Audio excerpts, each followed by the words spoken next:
Olá, sejam todos muito bem-vindos a mais um episódio do podcast Fala Gol, é um podcast oferecido pela Copego, Cooperativa dos Ginecologistas e Obstetras do Estado do Ceará, desde 1991, cuidando do seu cooperado. E faça o seguinte, se você está nos acompanhando pelo canal do YouTube, se inscreve lá no canal, ativa as notificações e dá um like para o algoritmo do YouTube entender que é um conteúdo relevante e distribuir para o maior número de pessoas possível. Lembrando também que nós estamos no Spotify, todo podcast é gratuito, então você acessa lá, Fala Go Podcast e vai ter sempre um conteúdo sobre saúde e bem-estar com segurança e credibilidade. E a Renata trouxe mais um convidado para falar com a gente hoje. Quem você trouxe, Renata? O Dr. Juliano Veras, que é oftalmologista, e hoje vamos falar sobre saúde ocular. Doutor Juliano, tudo bem, doutor? Tudo jóia. Tudo bem, graças a Deus. Graças a Deus, a gente agradece muito a sua participação aqui. Eu sempre venho falando aqui, doutor Juliano, e é sempre uma confirmação com os convidados que o tempo está muito corrido hoje, né? Sim, assim, eu sim. sempre venho dizendo isso. Os dias, eles estão cada vez mais curtos por tanto de atividade que a gente tem que fazer. Então, Sim. assim, quando você tira um tempinho ali para vir conversar com a gente, realmente a gente fica muito, muito grato.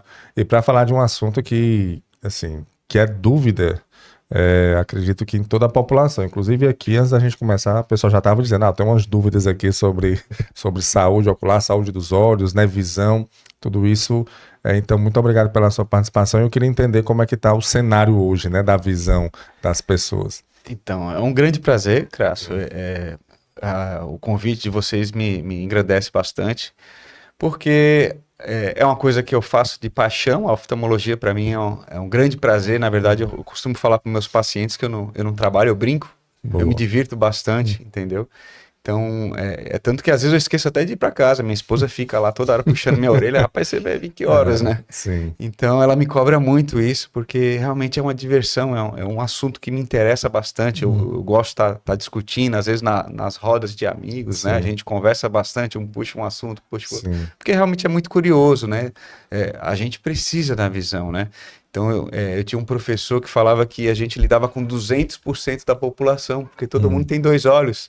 E todos nós vamos ter que um dia necessitar de uma ajuda de um oftalmologista. Não tem mesmo, aquele que diz que jamais vai precisar, porque um momento vai chegar uma situação que realmente ele vai precisar de um auxílio de um oftalmologista para poder recuperar sua visão. Continuar ali tendo uma qualidade de visão adequada. Isso. E eu já inicio aqui, doutor, antes da gente entrar, vamos dizer assim, nas patologias que a visão que pode dar, né, problemas nos olhos, na visão, mas quem tem a visão saudável, né, quem nasceu assim com a visão saudável, consegue enxergar direitinho, com quanto tempo, vamos dizer assim, existe um tempo limite, um prazo de validade, vamos dizer assim, que a visão ela começa a dar alguns sinais de que precisa de um ajuste, ela começa a perder aquela perfeição que tinha antes. Por que eu estou perguntando isso? Eu passei dos 40 e minha visão foi sempre perfeita. Assim, inclusive eu consegui enxergar coisas assim longe, assim, que as pessoas até se impressionavam, sempre me gabei da minha visão perfeita, mas depois dos 40 eu comecei a perceber Exatamente. uma dificuldade de se eu aproximasse as coisas mais próximas, assim, começar a ficar embaçado. E aí existe esse prazo, assim, depois de um tempo a visão começa a dar umas falhas? Sim, exatamente, o que a gente estava conversando agora. Todos nós vamos precisar de uma ajuda, tá? Então, assim, a nossa luta hoje é porque a população em geral, ela não tem esse discernimento de fazer da oftalmologia também uma especialidade onde você tem que estar fazendo um acompanhamento periódico, né? Então, o que a gente costuma dizer para os pacientes? A criança nasceu, ela tem que ter um primeiro contato através do teste do olhinho, né? Sim. Então, aquele teste do olhinho que é feito na maternidade mesmo, muitas vezes até mesmo pelo pediatra, aquilo ali já nos ajuda muito, porque ele consegue dizer se a luz está chegando no fundo do olho da criança, se existe algum bloqueio dessa luz, porque se não tiver essa luz chegando no fundo do olho, essa criança pode ter sequelas aí irreparáveis para a visão dela. Então, esse teste do olhinho, ele deve ser repetido no primeiro ano de vida, tá? Então, por um oftalmologista. Então, ele é feito geralmente por um pediatra, pelo neonatologista lá no momento do nascimento, e às vezes o próprio pediatra pede para fazer nas primeiras semanas, né? E esse teste deve ser repetido com 1 ano, para a gente ter certeza que realmente essa criança está saudável, o olho dela não tem nada que impeça o desenvolvimento normal. Após isso, todos os anos é interessante, principalmente antes de entrar na escola, a criança passar por um oftalmologista. Porque o que acontece? A criança ela não tem o discernimento de entender, por exemplo, que só enxerga por um olho. Às vezes ela está só enxergando por um olho e a vida dela é absolutamente normal. O corpo vai se adaptando, né? Ela não sabe como é que é não enxergar. Ela não Entendi. tem uma experiência. Então, às vezes, até mesmo a professora percebe que aquela criança não está conseguindo enxergar e pede para fazer uma avaliação. Mas quando a criança só tem um olho que enxerga bem, o outro não enxerga, isso daí passa batido. Entendeu? Sim. Então é importante que a mãe, e eu acho que isso daí, dizem que tem uma lei que realmente obriga toda a mãe ou os pais, quando vão fazer uma matrícula dessa criança na escola, exigir o exame oftalmológico. Mas se existe essa lei, ela não é cumprida. Como no Brasil muitas leis não são cumpridas, né? Sim. Mas isso daí realmente deveria ser, porque se você consegue detectar isso até o 7º ano de vida, que é o momento que o sistema visual está em desenvolvimento, você consegue reverter muitos problemas. Então, essa criança não vai ter sequelas, né? E, infelizmente, os pais não sabem disso. Então, muitas crianças, às vezes, vão perceber que tem alguma coisa ruim quando já está lá com 12, 13 anos, 15 anos, e às vezes quando vai tirar a carteira de motorista. É mesmo. E aí que o médico pede para tampar um olho e não a enxerga, pessoa não... entendeu? E aí já era. Você com 18 anos, você já está com um sistema visual estabelecido, o cérebro já entende que aquela visão é embaçada ao normal. Então, por mais que você coloque um óculos, essa pessoa não vai enxergar 100%. Então, isso daí é o que a gente chama de ambliopia. Então, aquela vista preguiçosa que as pessoas falam no jargão normal, né? Então, isso é um problema, porque a pessoa podia ter desenvolvido a visão plenamente e por uma ausência de conhecimento, uma falha aí de todo o sistema, ela vai ficar com sequela. Então, assim, para eu poder entender, se for diagnosticado com antecedência, tem Na grande solução. maioria dos casos, sim. Olha Se é um aí. problema, por exemplo, você pode ter 0 grau num olho e 5 graus no outro olho, por exemplo. Você vai enxergar perfeitamente, a sua vida vai ser normal, a criança não vai perceber que tem alguma coisa errada. O que ela vai ter, às vezes, é uma dificuldade de visão de profundidade, porque os 2 olhos funcionando, ele dá uma noção de profundidade. Então, você sabe que essa xícara está aqui. Então, se você só tem um olho funcionando, muitas vezes você acha que essa xícara está aqui. Você perde a noção de profundidade. Só que aí, com o tempo, você vai se adaptando. O cérebro vai né? adaptando Ele isso. vai se adaptando. É engraçado que o melhor piloto da Segunda Guerra Mundial, ele só tinha um olho. Só tinha um olho. E aí, poxa, pilotar o avião com um olho só naquela época, que não tinha sistema computadorizado para guiar o avião, aquele cara lá, ele conseguiu desenvolver mecanismos para poder ele ter noção da profundidade da pista, do alvo dele, e ele conseguia se virar. Mas, logicamente, que não é o normal. Claro. E aí, quando eu chego numa situação, por exemplo, de um jovem já que tem 18 anos e só tem um olho, desenvolver só um olho, aí outra dica que eu dou, tem que usar óculos. Mas esse olho aqui não adianta mais. Mas você tem que proteger o outro olho. Você só tem um olho, Quer né? ficar sobrecarga? Não é nem isso. Você só tem um olho. Você está sujeito. Imagina, verdade. eu já tive um paciente que uma vez estava indo para o trabalho com o vidro aberto lá. Passou um motoqueiro, bateu no espelho retrovisor e o vidro foi no olho dela. Perdeu o olho. Perdeu o olho. Chegou já no hospital com o olho que não tinha mais o que a gente fazer. Então, acidentes podem acontecer. Então, se o paciente tem só um olho, ele tem que proteger esse olho. Esse olho é uma joia. Então, o óculos, mesmo que 100 grau, eu não tiraria nem para tomar banho. E você falou aí, doutor, de graus. Né? Um olho tem 0 grau, o outro olho tem 5 graus. O que é que significa essa questão de graus? A gente sempre escutou, né? Mas é a intensidade do problema do olho, exatamente o que é que significa? Não, o grau é uma quantidade mesmo. Você tem o olho, ele é um sistema óptico, né? Sim. Que ele na verdade é um receptor, né? Então o olho ele capta a imagem e manda para o cérebro. Na verdade a gente chega pelo cérebro, né? Então se você tivesse uma tecnologia para arrancar o olho, botar um sensor ali, você ia enxergar. Entendeu? Se você tiver desenvolvido o cérebro, né? Mas esse sistema óptico, ele tem aí mais ou menos, a córnea tem mais ou menos uns 44 graus, né? Isso a gente fala de curvatura, né? E o cristalino tem mais ou menos uns 23, 22, 23 graus. Então, o sistema óptico tem mais ou menos aí uns 66, 67 graus. Que você precisa para que essa imagem... né? Que essa imagem, para essa imagem chegar lá na retina nítida, né? ele tem que ter mais ou menos esse grau. Então, se, por exemplo, você, com esse seu sistema, você tem 60 graus, então você vai precisar de uns 6 graus para complementar, para essa imagem chegar correta lá na retina e poder chegar nítida ao seu cérebro, né? Entendeu? Então o grau é o que falta para chegar... E o que falta, o que o seu olho não desenvolveu para poder chegar à imagem lá na retina. É a angulação de recepção da imagem, exato. Né? Então, o que está faltando ali para ficar, vamos dizer assim, perfeita, né? Perfeito, a gente complementa com o óculos vai complementando ali, por isso que diz. 0 grau é que não precisa que já está tudo perfeitinho, Tá tudo perfeitinho. Né? Então, um sistema óptico que a gente chama de emétrope, né?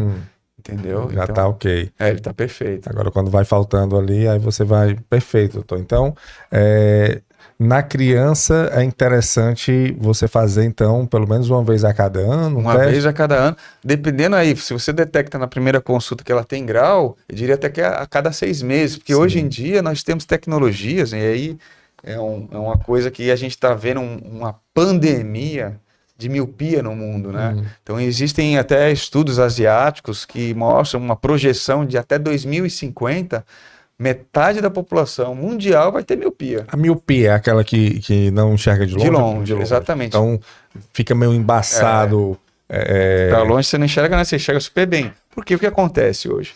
A nossa vida hoje mudou. Antigamente, na época dos nossos pais, a visão importante era de longe. Você precisava ver uma televisão, você precisava dirigir, você precisava ver as coisas. Hoje o mundo é de perto. Hoje você não precisa mais dirigir, você tem Uber. Entendeu? Você não precisa... celular, né? Você precisa ficar vendo o celular. Você não tem televisão, mas você nem vê mais televisão. Televisão hoje em dia é um quadro. Você vê o celular. Então o nosso mundo hoje é de perto. E isso para a criança é um problema.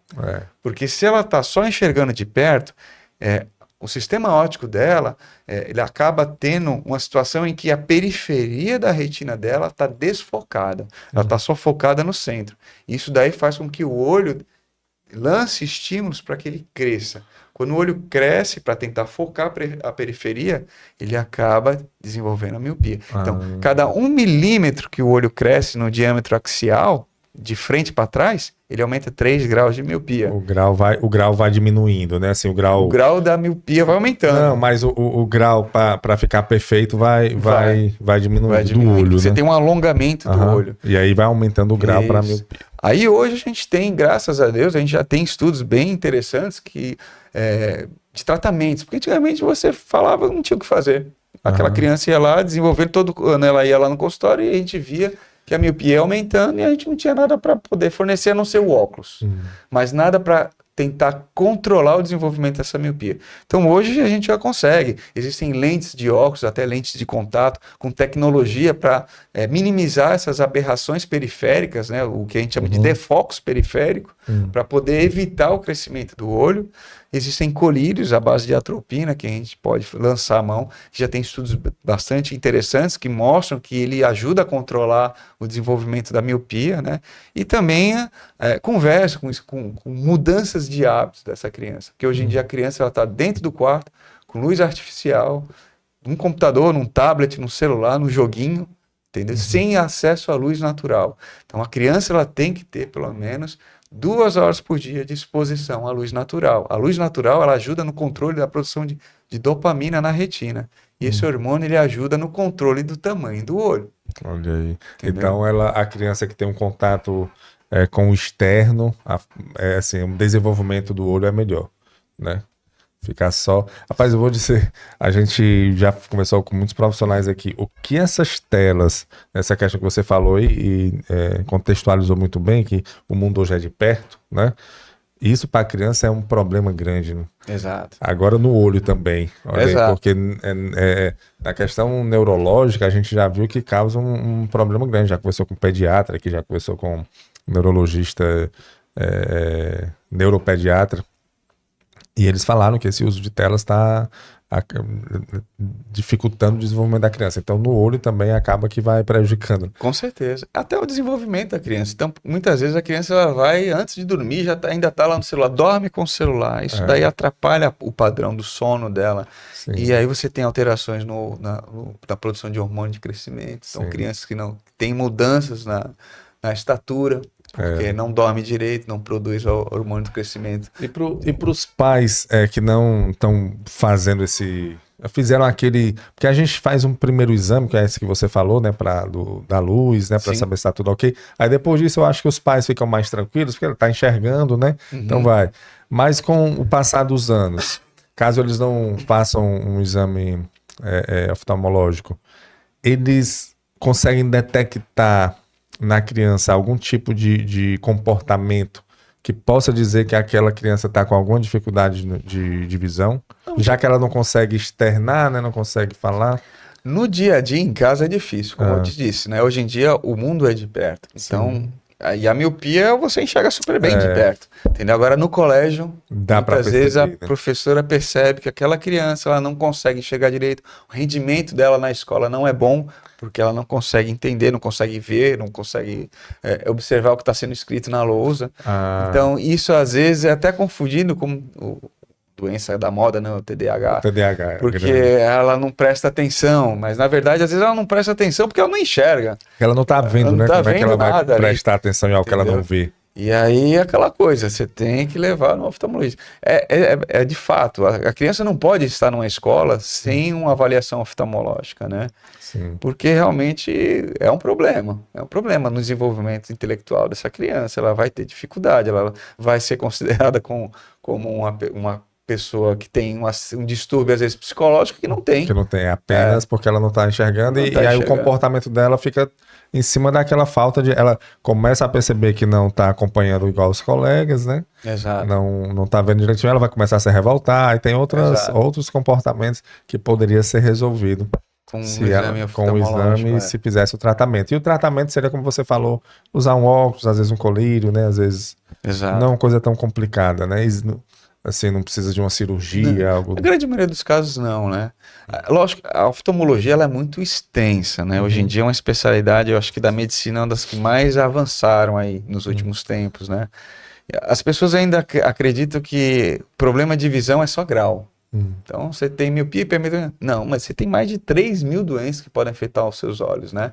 E aí é o grande problema. Às vezes a pessoa, como você bem disse aí, que tinha uma visão perfeita, a pessoa se gaba. Não preciso ir no oftalmologista porque tem uma visão perfeita. Mas existem uma grande parcela dessas doenças que são totalmente silenciosas. E aí é a casca de banana, né?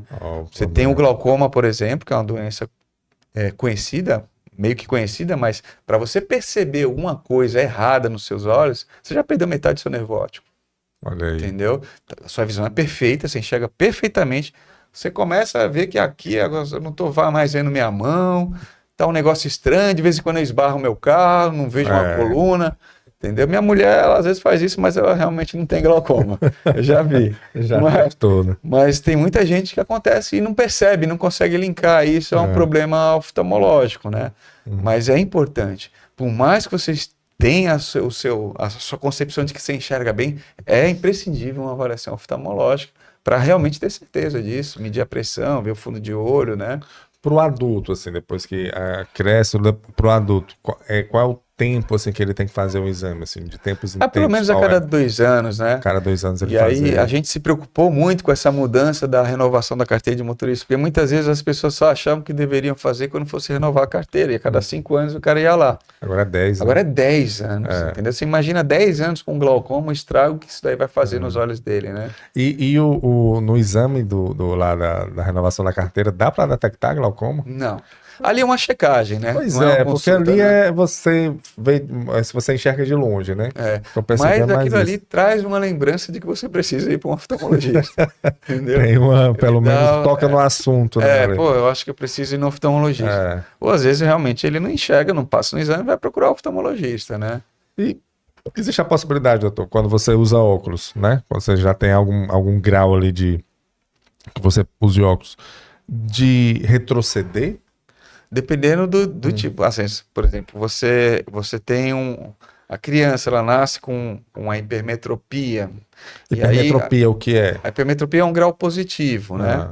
Geralmente você tem uma dificuldade maior para ver de perto, né? Certo. Mas também não enxerga de longe. A hipermetropia é o pior dos mundos. Você não enxerga nem de perto nem de longe. Ixi. Aí o que acontece? À medida que o olho vai crescendo, essa hipermetropia vai se transformando, vai zerando e às vezes pode se transformar numa miopia, né? Entendeu? Menos mal. Menos mal. Isso é o padrão normal. Então Sim. você começa a vida hipermétrope e vai zerando. E aí a criança que tem um olho normal, ela fica zerada até você chegar aos 40 anos, né? Que aí nos 40 anos tem o que a gente chama de presbiopia, que é o que você disse que começa a ter a dificuldade para ver de perto. Entendeu? E ninguém escapa. Todo mundo tem isso. Todo mundo. Olha que Agora, o míope ele tem a vantagem de não precisar do óculos para perto, porque ele tirando o óculos ele enxerga perfeitamente. Dependendo do grau que ele tenha de miopia, ele não vai precisar nunca usar óculos para perto. Ele só tira o grau quando quiser enxergar de perto, quando quiser enxergar de longe, coloca o óculos. Então, ele, quando vai ler, ele tira o óculos. Quando vai andar, ele bota o óculos. Ele bota o óculos. Mas aí depois dos 40, todo mundo passa por essa fase. Essa fase porque é uma alteração, é como cabelo branco. Todo mundo vai ter chegando. O seu. Olha que interessante. É um processo de envelhecimento natural do olho. Rapaz, a medicina tenta, né, ainda assim, maquiar, né, que nós somos finitos, né? O nosso corpo, né? O nosso corpo é finito, porque né? Sim. É como se fosse uma máquina que vai desgastando. Eu trabalhei com uma pessoa que ela dizia assim, ela já tinha 70 anos, ela dizia assim, Crasso, depois de um tempo a gente vai só recalchutando, né? Recalchutando. E na visão, então, tem esse tempo também tem limite, né? Faz parte do corpo, não tem como, né? A gente vai começar a ter que afastar um pouco as coisas para poder conseguir enxergar. E a lente de contato, doutor? Ela tem o mesmo papel do óculos e ela tem alguma contraindicação? Eu tinha um amigo que ele usava, rapaz, ele usava porque ele usava óculos e a lente é melhor do que o óculos para não ficar lembrando e tal, mas ele disse que ele tinha que tirar toda noite antes de dormir e dava um trabalho danado. Ela tem algum... Então, a lente de contato é um excelente auxílio óptico, eu não sou contra a lente, mas a minha preocupação com a lente de contato é que 99,9% das pessoas que usam lente de contato não sabem o risco que correm, não conhecem absolutamente os cuidados básicos que devem ter. Então, geralmente costumo dizer aos pacientes, olha, qualquer coisa que você for colocar no seu corpo, você tem que se informar. Mas o médico não falou nada, que era assim. Você tem que ir atrás de informação. Nós estamos aqui passando informação e hoje em dia você tem informação do mundo todo, de tudo que você quiser, na palma da sua mão. Diferente de antigamente, você tinha que ter acesso a uma biblioteca, você tinha que ir atrás da informação. Hoje a informação está na sua mão. Então é importante, porque já tem estudos mostrando, um estudo recente, no ano passado, na Academia Americana de Oftalmologia, mostrando o risco da lente, o risco de uma cirurgia refrativa. Julgando que esse paciente que usa a lente de contato, ele está fazendo tudo correto. Então, é 3 vezes maior o risco de uma lente de contato para uma cirurgia refrativa. Então, não é banal. A lente de contato, ela tem riscos e, então, ela tem que ter cuidados. É um excelente dispositivo, uma excelente opção para aquele paciente que quer praticar um esporte, que usa um óculos mais pesado e quer ter uma estética melhor, quer sair um final de semana. Ok. Mas você tem que ter um certo cuidado. E quais são os cuidados básicos, né? Então, o paciente tem que ter uma orientação com relação à higiene, tem que ter cuidado com a validade. Aí eu vejo pacientes que eles não comem um alimento que está vencido, mas a lente vencida, há 2, 3 meses lá no olho, não tem problema não. E ela tem validade. Existem tipos de lentes, né? Então, existem várias opções de lente hoje. Então, você tem lentes de troca diária, todo dia você tem que estar descartando ela, que é a mais segura. Existem lentes de troca mensal, todo mês você vai lá e joga fora. A cada 3 meses também, lentes de contato anual. O máximo é 1 ano, entendeu? Quanto mais rápido você descartar essa lente, mais seguro você vai ficar. Então, questão de dormir com lente. Já tem estudos provando que dormir com lente de contato também tem 10 vezes a chance de ter uma lesão grave nos olhos. Olha aí, rapaz. Entendeu? Então, assim, você usando com responsabilidade, funciona bem. Agora, o problema é que muitas vezes eu vejo pacientes que até aposentaram o óculos, não querem nem mais saber do óculos. E deixa lá, joga fora o óculos, e aí desenvolve uma úlcera de córnea. A primeira coisa que a gente vai falar... Úlcera de córnea? Úlcera de córnea, que é uma ferida na córnea. E úlcera de córnea em usuário de lente de contato, muitas vezes é um problema sério, pode levar até um transplante de córnea, pode perder a visão. Então, aí a primeira conduta da gente é, olha, não usa mais lente. Mas, doutor, eu tenho 10 graus, não tenho óculos, só tenho lente. Dançou. Não dá. Dançou. Então, assim, paciente que quer usar lente, eu costumo dizer para os pacientes, você pode usar, mas use o mínimo possível. Porque ela vai provocar alterações. Aquilo ali é um corpo estranho. Vai provocar alterações nos olhos. Então você vai ter alteração de padrão de lubrificação, o olho fica mais seco mesmo. O usuário crônico de lente de contato tem olho seco. Inevitavelmente. Você tem que ficar todo tempo dando colírio, Exatamente. sempre lubrificando. Outra coisa, ele perde a sensibilidade. Ele não sente dor. Então ele acha que pode comprar a lente até na internet. Não, descarta o médico aí. Ah, aquele médico vendeu aquela lente caríssima, encontrei aqui na internet por metade do preço. Acha fazendo um excelente negócio. Só que o olho dele mudou. Às vezes aquele olho que estava de um jeito, o nosso organismo vai mudando, nossos olhos mudam. Aquela lente estava perfeita, não está mais. E ele não sente dor. Então, às vezes a lente está machucando, ele insistindo naquela lente e acaba, às vezes, causando um ferimento, uma coisa mais séria, né? E existe um outro problema chamado síndrome do estresse endotelial. O que é isso? A lente de contato é um plástico. Ela dificulta a oxigenação dos seus olhos, da sua córnea.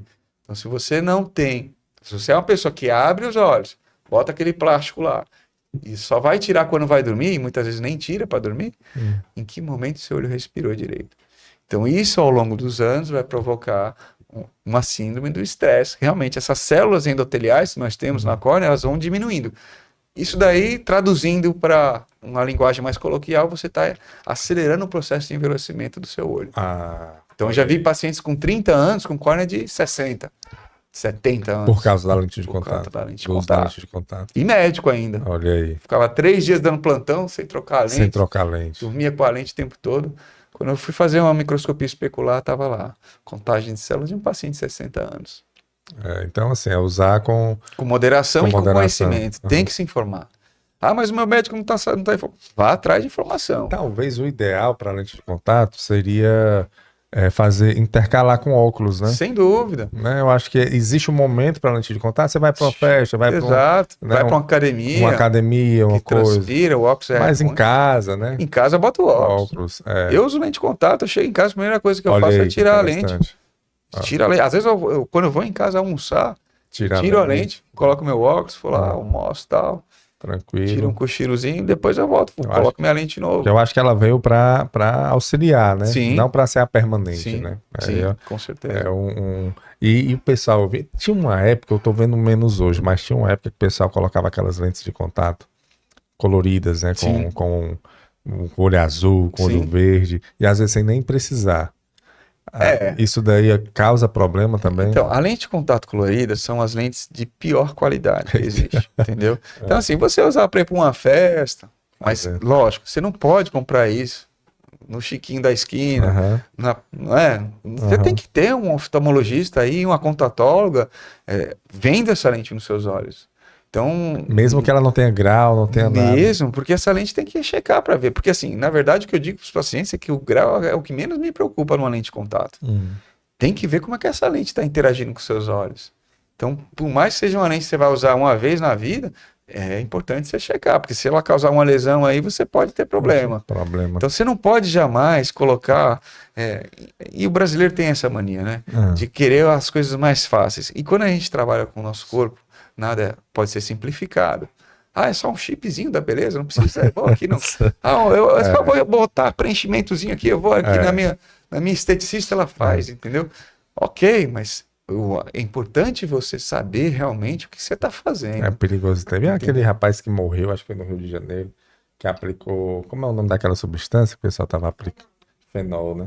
Não, eu tenho um caso. Morreu, cara. Eu tenho um caso. Estético, estava bem, foi ajeitar o rosto ali e morreu. Então, é aquela coisa, a pessoa tem a questão do fato do desconhecimento, né? Da ingenuidade, né? Muitas vezes a pessoa, eu vi que a minha amiga fez, o meu vizinho foi lá e foi ótimo. E aí vai no embalo.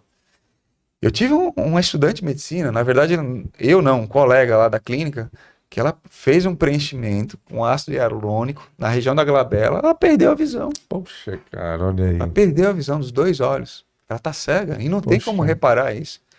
existe uma artéria que passa aqui nessa região, que tem comunicação com a artéria oftálmica, e embolizou isso daí. Foi afetada e perdeu a visão, entendeu? Então, assim, tem que ter muito cuidado, a gente tem que saber dos riscos. Ó, eu vou fazer isso aqui, ó, mas se você não tomar cuidado, você vai acontecer isso. Eu vou entrar no mar com a lente de contato, mas se eu não jogar fora essa lente, eu posso pegar uma úlcera por acantameba, entendeu? Que pode destruir o olho em 24, 48 horas, entendeu? E é dificílimo. Eu tenho uma paciente que não sabia disso, tomava banho de rio com a lente de contato, tá no 4º transplante de córnea. Olha aí. Entendeu? Desenvolveu glaucoma, desenvolveu catarata. E aí é uma pena, né? Porque você disse para uma pessoa de 26 anos, que geralmente o público da lente de contato são pacientes jovens. E você fala, ó, infelizmente aí não vai ter o que fazer. E o profissional indicado é o oftalmologista, né? Sem não dúvida. tem outro, assim, que... Sem porque dúvida. o que eu vejo muito hoje, aí vai além da questão do oftalmo, por exemplo, nesse caso lá do rapaz, a pessoa que aplicou o fenol nele, ela assistiu um curso na internet de uma pessoa falando sobre como aplicar fenol, sabe? Então, até entrou no processo lá a pessoa que estava dando esse curso, sabe? Foi todo um... E assim, existe uma forma de você saber se o profissional é qualificado. No caso da oftalmologia e de outros profissionais de medicina, é o RQE, né? Sim, lógico, que existe, RQE. que ele é que ele é o especialista. Além de ser médico, além de ser formado em medicina, ele estudou especificamente para aquilo. Tem uma certificação, Tem né? uma certificação. Exato. E aí, hoje, existem muitos profissionais de saúde e tem aqueles profissionais que se dizem que são profissionais de saúde porque atuam de alguma forma, mas eu acho que tem que exigir o RQE do profissional, Sim. né? Dependendo da especialidade que você vá. Sim. Infelizmente, existe um bom profissional, na verdade, existe o bom profissional em todas as áreas e existe um mau profissional, e você vai se deparar um momento com isso, né? Tem pessoas que estão ali apenas para faturar, e tem pessoas que estão ali realmente dispostas a ajudar. Então, você tem que ir atrás, tem que se informar, ver. Lógico, a indicação ela é importante, mas a indicação de um leigo, não dá. Eu vejo muito isso, às vezes, no nosso consultório, no nosso dia a dia, por exemplo, a questão da lente de cirurgia de catarata.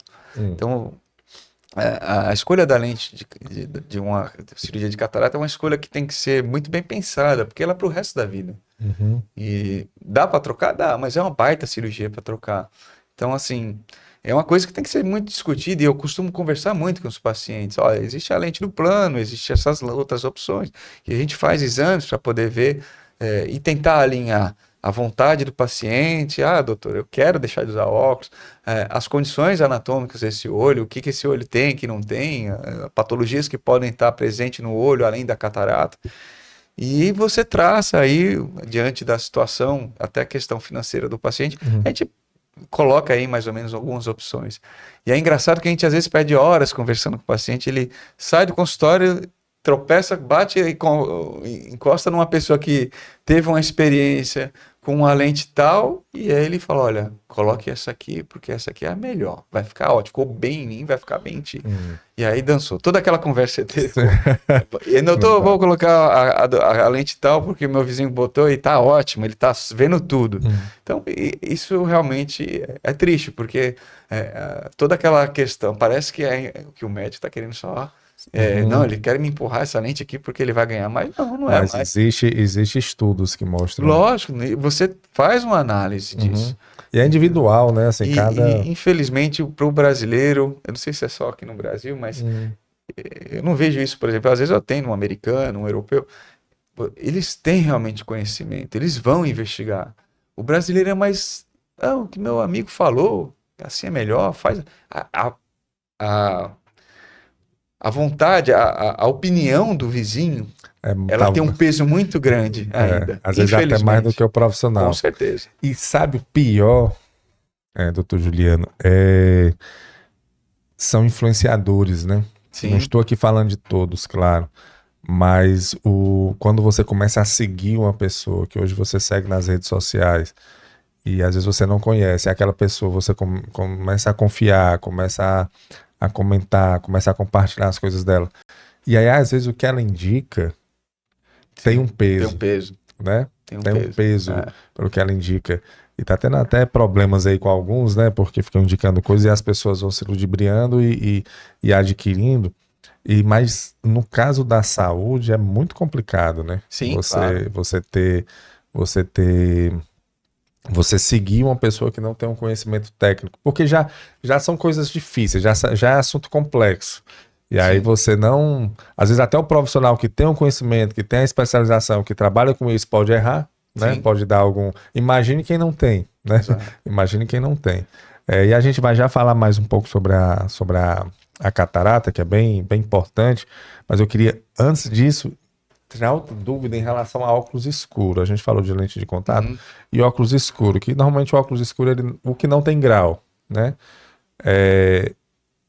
Eu vi uma época que, assim, você ter cuidado com os óculos escuros que você vai comprar. E eu sempre tive essa dúvida, o motivo. Porque todos os óculos que eu coloco, sejam o mais caro, né? Quer dizer assim, ó, esse daqui não vai dar problema. Ou aquele comprado no centro ali, de R$10. Você bota, o resultado é o mesmo, assim, pelo menos Sim. visualmente. Mas o impacto de um para o outro, qual é o problema? O grande problema é a proteção.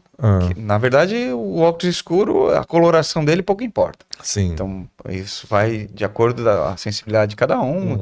Tem colorações que ajudam mais com uma baixa iluminação, por exemplo, um óculos com lente amarela, entendeu? Pessoas surfistas, por exemplo, uma lente azul ajuda melhor o contraste do mar. Então, assim, a coloração pouco importa. Certo. O que é importante no óculos de sol realmente é a proteção contra a radiação ultravioleta, que muitas vezes um óculos de camelô, por exemplo, não tem. E aí é pior você usar um óculos desse do que não usar nada. Porque acontece, se você coloca um óculos escuro, por trás do seu óculos, aquele ambiente mais escuro faz com que a sua pupila dilate. E se você não tem uma proteção contra a radiação ultravioleta, vai entrar mais radiação ultravioleta, você vai ter lesões no seu olho.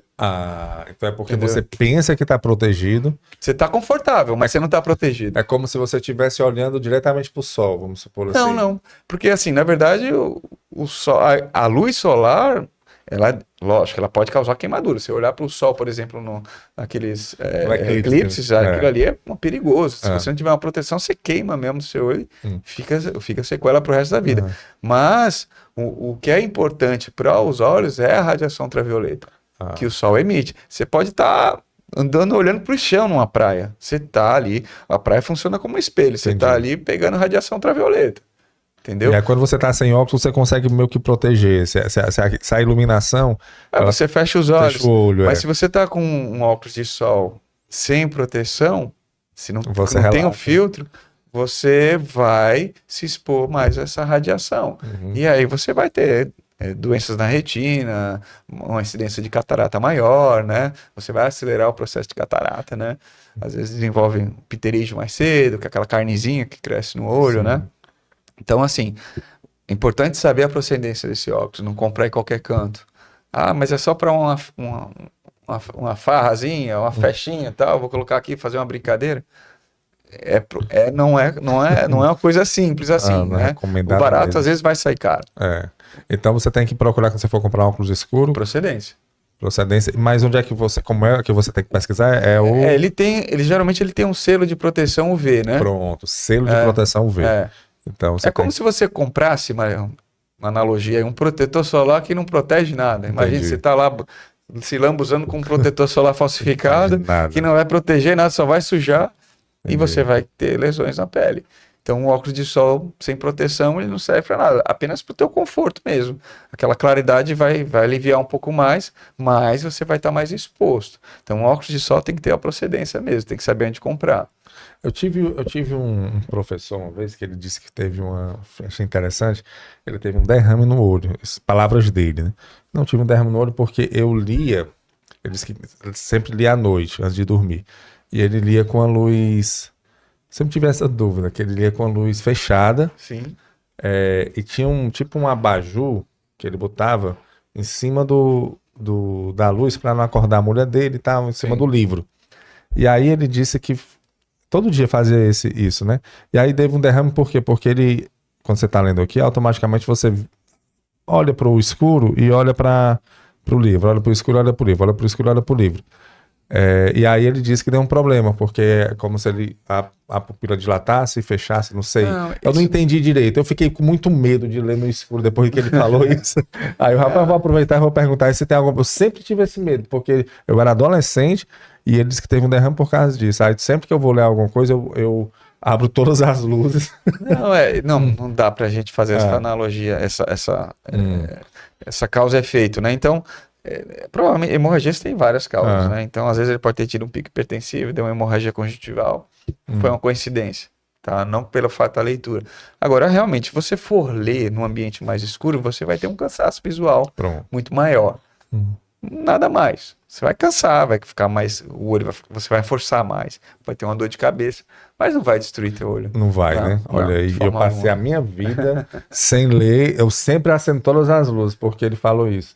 E eu sempre tive essa dúvida. Não, é lógico. É interessante você estar lendo num ambiente iluminado, bem iluminado. Claro. Mas assim, você às vezes botar uma luz em cima do... Não vai dar uma coisa assim. Sem problema. Outra dúvida aqui dos bastidores.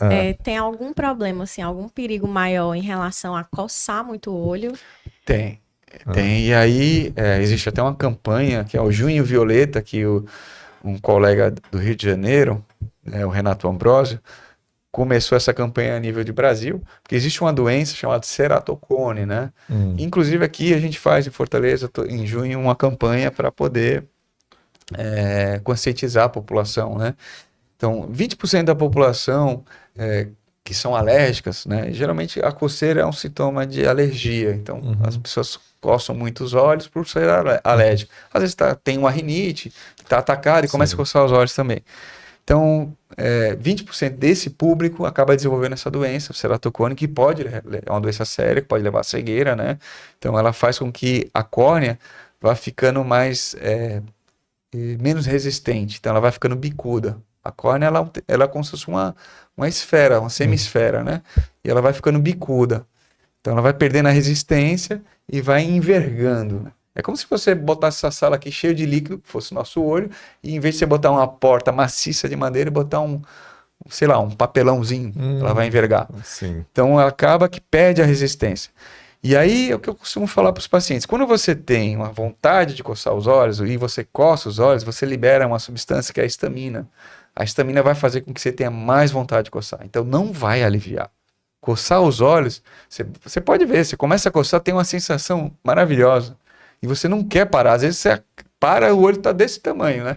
Vermelho, todo machucado. Porque o olho é um tecido que ele é muito frágil, né? Então ele não tem, diferente da pele, né? Que a pele, uma das funções da pele é a proteção, né? Então você coça, arranha lá, machuca, mas depois cicatriza. O olho você vai ter sequelas, inevitavelmente. E aí é interessante você fazer um tratamento, conversar com um alergologista, ver que tipo de situação que provoca essa vontade de coçar os olhos. Às vezes abriu um livro que estava guardado há muito tempo, brincou com um animal, com um cachorro, com um gato, começou a coçar os olhos. Então há necessidade de fazer um controle ambiental e, em paralelo, uma avaliação oftalmológica com medicações antihistamínicas, né, estabilizadores de mastose, para que você consiga ter um controle, para que essa pessoa não venha coçar os olhos. Mas tem algum colírio, alguma coisa que você coloque que ajude colírios na hora que tiver coça? Porque você falando, eu já tô com vontade de coçar o olho. Existem colírios. Psicologicamente você já fica, mas deve ter algum, né? Sim, existe. Que ajuda, mas né? é aquela coisa, não adianta, muitas vezes a pessoa que tem uma alergia ocular, ela vem para o oftalmologista e ela acha que só com aqueles colírios lá resolve o problema. Não dá, né? Se você não faz uma avaliação com um alergologista, aqueles colírios vão tirar você da crise, mas não vão evitar uma próxima crise.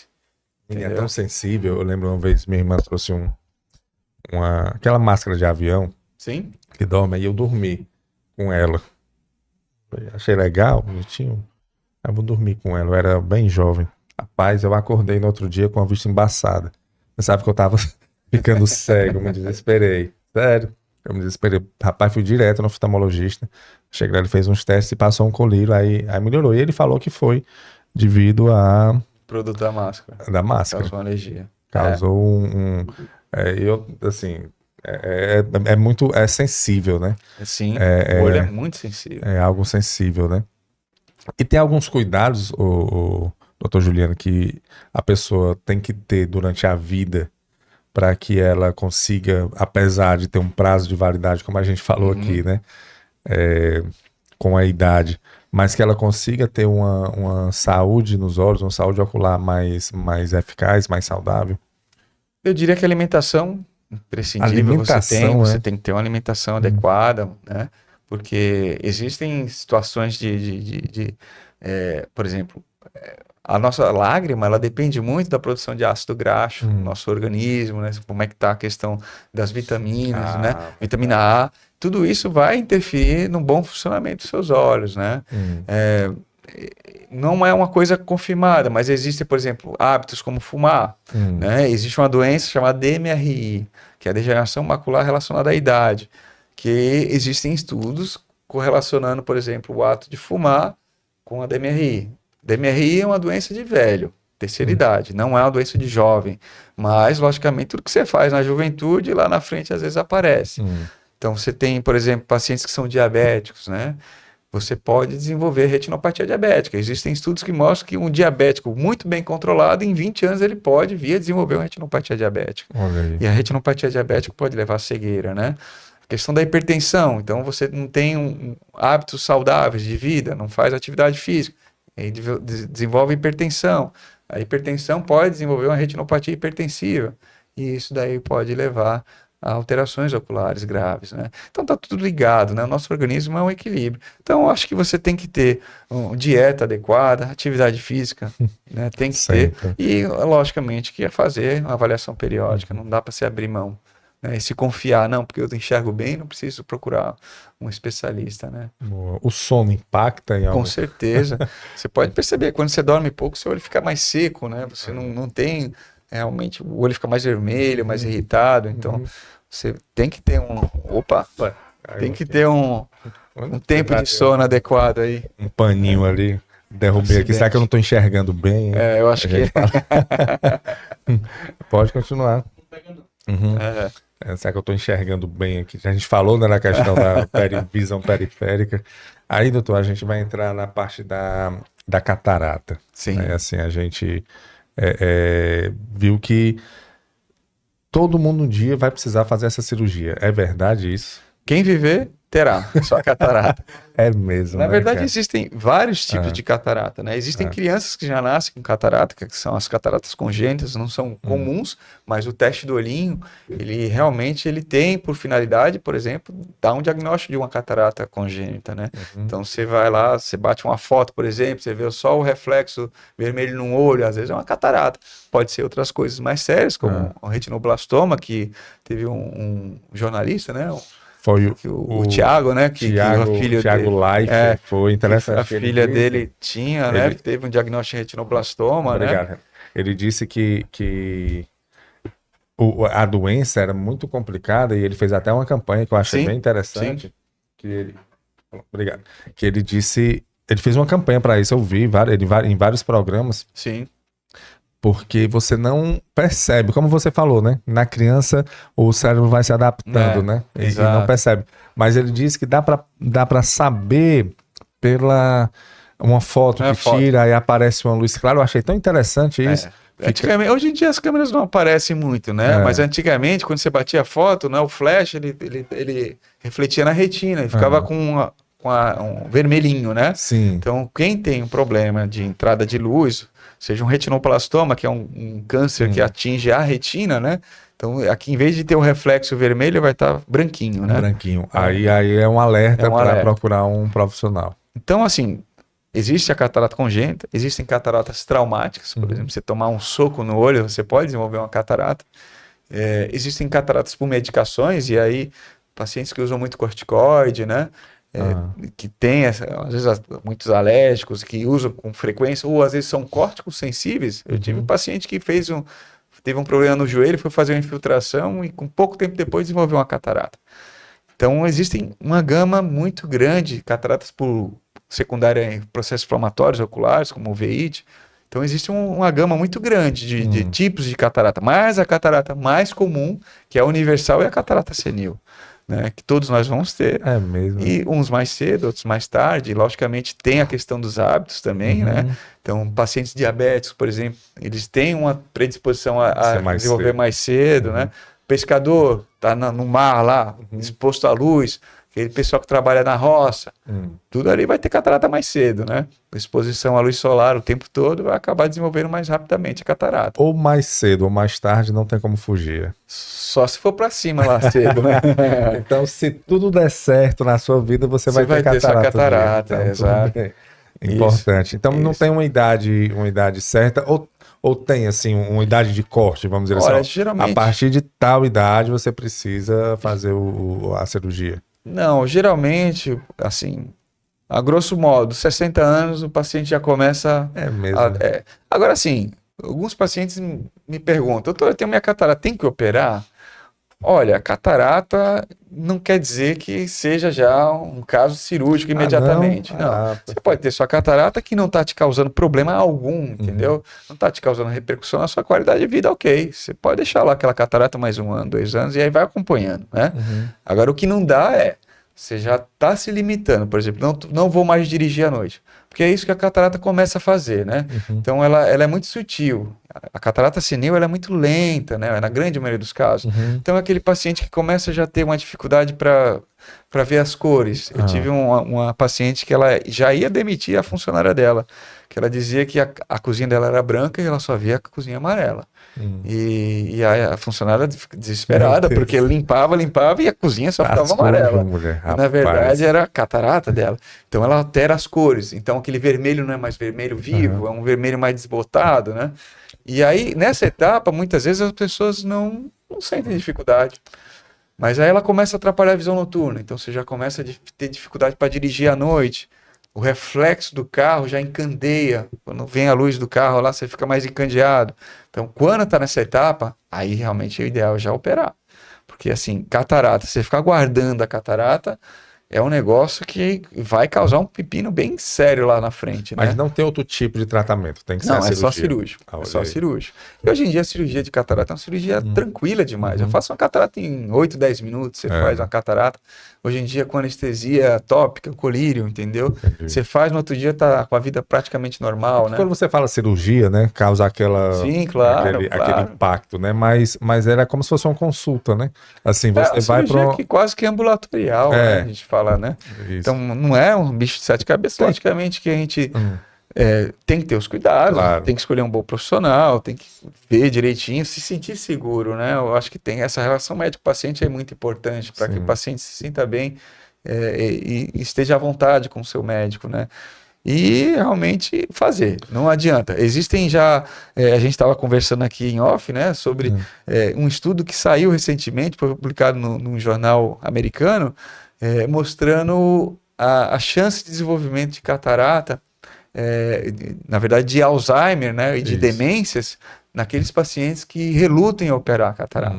Porque o que acontece? Você tem uma quantidade de estímulo cerebral menor, porque a catarata ela é como se fosse um óculos de sol, ela limita a entrada de luz no olho. Isso daí faz com que você tenha menos estimulação cerebral. E aí você acaba tendo atrofia de áreas cerebrais, principalmente do córtex cerebral. Sim. E aí você tem, geralmente, um aumento da incidência de demência nesses pacientes. Interessante. Então, realmente é importante tratar. A cirurgia em si, quando você fala catarata, é alguma coisa que você tira. Isso, é o cristalino, né? Pronto, aí você tem que colocar uma lente para substituir. Exato. Que é aquilo que você estava falando, da questão da qualidade da lente, né? Isso. Existe o cristalino, que é uma lente natural, e aí você tira. Esse cristalino ele é translúcido, ele é transparente. Quando a gente é jovem, à medida que a gente vai envelhecendo, ele vai perdendo a transparência, ele vai ficando amarelado, e em casos mais graves, ele pode ficar até na cor de Coca-Cola mesmo, ficar preto. É mesmo?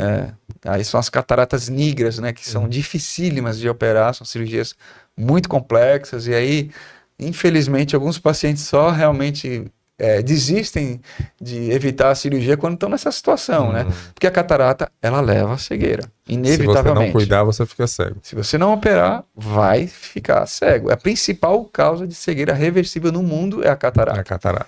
E a segunda cirurgia mais realizada no mundo, né? Eu imagino. Só perde para o parto. Porque todo mundo vai fazer, né? É verdade, olha que interessante, é mesmo. Só né? perde pro parto. O parto, porque você nasce e você tem catarata, né? Você nasce, você cresce, se desenvolve e tem catarata. Interessante. Já que é uma cirurgia tão importante que todo mundo vai ter, o SUS cobre? Cobre, sim. O SUS cobre. Ah, bom. Transplante também cobre. Várias cirurgias o SUS cobre, né? Não cobre cirurgias, por exemplo, refrativas, a pessoa quer deixar de usar óculos, aí é uma cirurgia mais para estética, né? Aí o SUS não cobre. Mas a catarata... Cobre, e é tranquilo se você tem essa informação, se existe fila? Porque deve ter muita gente para fazer. Existe. Né? Infelizmente ainda tem uma fila. Mas você consegue. Eu até sou preceptor de uma residência aqui no Ceará, que é o Instituto Cearense de Oftalmologia, que lá, assim, na grande maioria dos casos, a fila vai bem rápido, né? Vai, que bom. Então você vai para um posto de saúde, pede um encaminhamento para lá e lá é feita uma triagem e a gente já consegue agendar. Coisa boa, pronto, uma boa notícia. Porque às vezes eu sempre pergunto aqui, quando a gente está falando de alguma doença específica, se no SUS como é, e às vezes não, mas a fila é muito alta, muito grande. Ou então tem uns que não cobrem e tudo, mas que bom que a catarata, até porque é como o parto, né? Como você falou. Todo mundo vai ter. Vai ter, então não tem... E assim, o custo para o governo de um paciente cego é muito pior do que uma cirurgia de catarata, né? Então, imagina a dificuldade que essa pessoa não vai poder produzir, não vai poder trabalhar, porque não está enxergando. É verdade. O INSS vai ter que ir lá para cima para poder bancar. Então, existe um custo social muito grande da cegueira, né? Então, socialmente é ruim, financeiramente é ruim, então é muito melhor você cuidar. E tem possibilidade de retorno à catarata? Vamos supor que você fez uma cirurgia com 60, 65 anos e você viveu até os 100. Não, mais de 100 anos. Não volta. Não, porque você está tirando uma estrutura ocular, né? É como um apêndice, né? Você vai lá, tira o apêndice, ele não nasce de novo, é verdade. Né? Entendeu? Então, o cristalino você está tirando, ele não Mas a lente não precisa de tempos em tempos atualizar, não? Sei lá. Não, a lente é para o resto da vida. E aí é que a gente fala, tem que ser uma decisão muito bem pensada. No SUS não tem como escolher. É a lente realmente que é fornecida pelo governo mesmo, né? É uma lente nacional. Ela é ruim? Não, ela não é uma lente ruim. Se ela fosse ruim, não poderia ser colocada no olho de ninguém. Sim. O que acontece é que é uma lente mais delicada, mais frágil. Alguns tipos de catarata você tem uma dificuldade maior de trabalhar com ela. Mas ela funciona. Existe o que a gente fala da lente, às vezes sujar, né? Que é muito comum as pessoas, doutor, eu tenho que fazer a limpeza da minha lente. Então, isso na verdade não é uma limpeza, existem células que migram para a cápsula posterior do cristalino, né? E essas células elas vão causando uma opacificação. E aí, com um laser, você vai lá e abre essa cápsula. Então, a limpeza da lente é feita uma vez só. Às vezes você complementa, mas não passa de 2 vezes, se precisar. Né? Mas é no consultório, tem que é feito numa sala de exames, no consultório. Entendeu? É um procedimento bem tranquilo mesmo. E colírio você vai ter que usar pelo resto da vida? Não. Coisa, ou é só nos primeiros... Só nos primeiros meses você usa um colírio para... O corpo se adaptando ali. Reação inflamatória, controle inflamatório e tudo. Né? É simples, né? Assim pelo impacto que ela causa. Sim, é uma cirurgia tranquila. Não é uma cirurgia que bota em risco a vida da pessoa. Não bota. E outra coisa, você opera um olho de cada vez. Então... para dar um problema numa cirurgia de catarata, realmente tem que ter muita coisa ruim acontecendo, né? E aquela coisa, situações em que a catarata total, já realmente a chance de ter problema numa cirurgia dessa é grande. Eu já falo logo para o paciente, infelizmente essa situação aqui é passível de a gente ter problema. Porque realmente é uma catarata muito dura, né? Doutor, muita coisa, né, que é oftalmologia. Muitas dúvidas e a gente já está se caminhando para o final. Mas fica a dica aqui para assim, o que eu aprendi aqui na conversa é que não necessariamente você ter uma visão que você acha que é boa, você enxergar as coisas bem, como eu vim enxergando, não necessariamente quer dizer que você está com a sua saúde... licença de afastar da oftalmologia. Não, pelo que você tem que ficar sempre fazendo. E de tempos em tempos, assim, uma pessoa que tem uma visão boa, qual é o tempo, assim, de tempos em tempos para ela visitar? Depende da idade, né? Então, se eu diria, se a gente tem uma criança, por exemplo, então, criança que não tem grau de ano em ano, né? Chegou já está numa fase mais adulta, a cada 2 anos, pelo menos, eu diria. Cada E aí, anos, quando chega lá por volta dos 60 anos, depois né? dos 40, eu já acho que já... Aí começa a ficar mais difícil por conta da presbiopia, você fazer consultas com mais espaçadas, né? Então aí eu voltaria para uma vez por ano novamente, né? E aí com 60 anos em diante, aí todo ano, porque à medida que você vai envelhecendo é natural que os problemas vão aparecendo, né? Engraçado, né? Quando você tá no início da vida, uma vez por ano. Quando você tá pra parte final da vida... é igual, né, cara? Só muda o meio. Muda o meio, né, A gente doutor? nasce careca, morre careca, nasce ascendente, morre ascendente. O começo e o fim são iguais. Nasce, assim, no início você coloca fralda, no final você coloca também. Rapaz, é interessante. Eu vi uma foto, ela é bem emblemática, assim, impactante ela. É um senhor, deve ter os seus entre 90 e 100 anos, numa cadeira de rodas. E uma pessoa levando ele assim, na cadeira de rodas. Ele bem senhor, assim. E aí ele tá na rua, né? Na calçada. Aí a foto é ele andando assim na calçada e vindo em direção dele, assim, eles vão se cruzar, uma pessoa levando um carrinho de bebê com um bebê dentro. Aí tem um ano, 2 anos, aí o bebê olha pro senhor, né? Eles se olham assim, a foto é essa, eles se olhando e 2 pessoas, uma levando o senhor e a outra pessoa levando o bebê. Aí eles se olham, aí a frase é essa aí que você falou. O início e o fim são bem parecidos.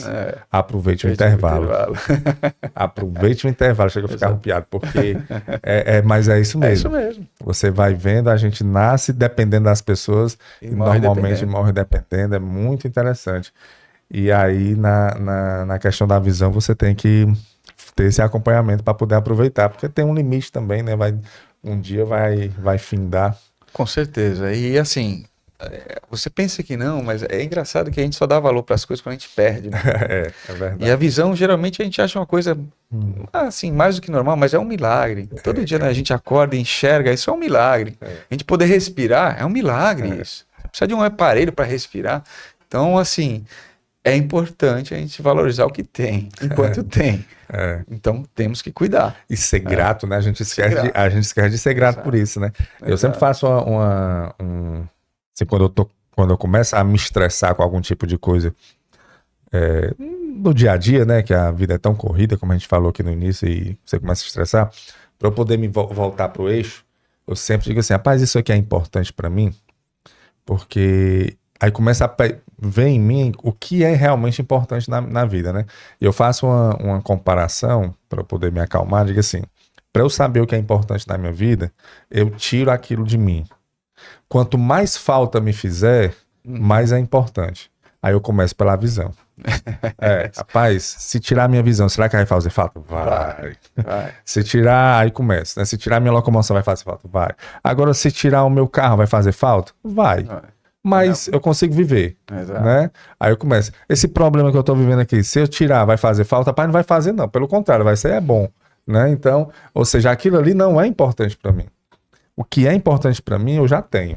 Exato. As coisas básicas importantes para mim, eu já tenho. Então, aí eu começo a ter esse sentimento de gratidão e você começa a olhar os problemas que estão acontecendo ali de uma maneira muito mais tranquila, que são situações que você tem que resolver, né? Mas que não vai afetar como no fato, no caso, uma visão, uma audição, né? Que são coisas que a gente tem e por muitas vezes a gente não agradece.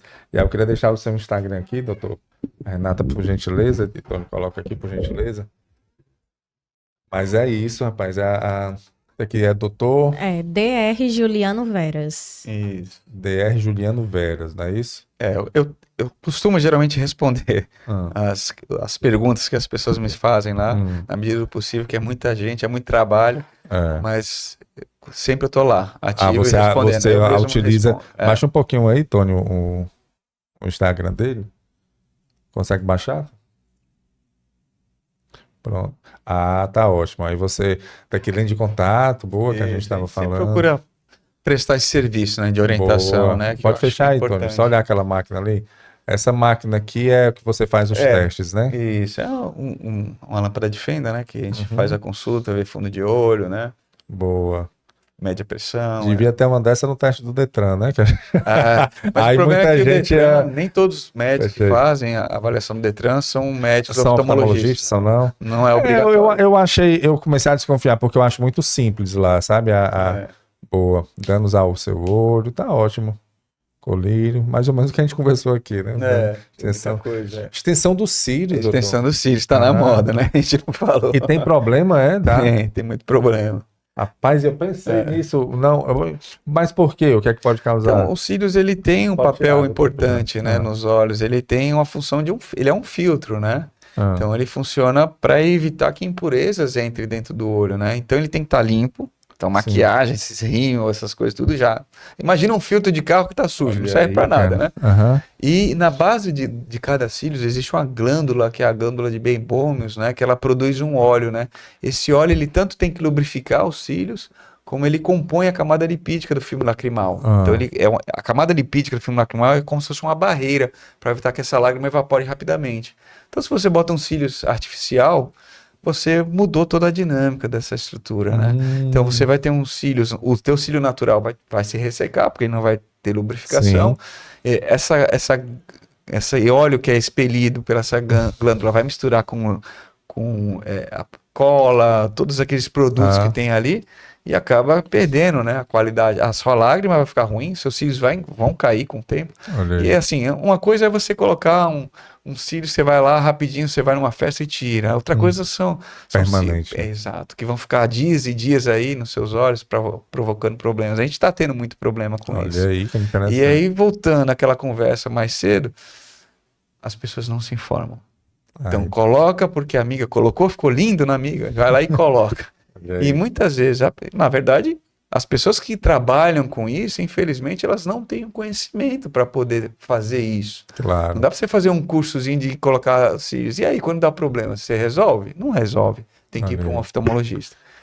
Entendeu? Eu costumo sempre dizer para os pacientes, olha, se uma pessoa que vai fazer um procedimento no seu corpo, se esse procedimento der problema e ela não souber resolver, eu acho que não está correto.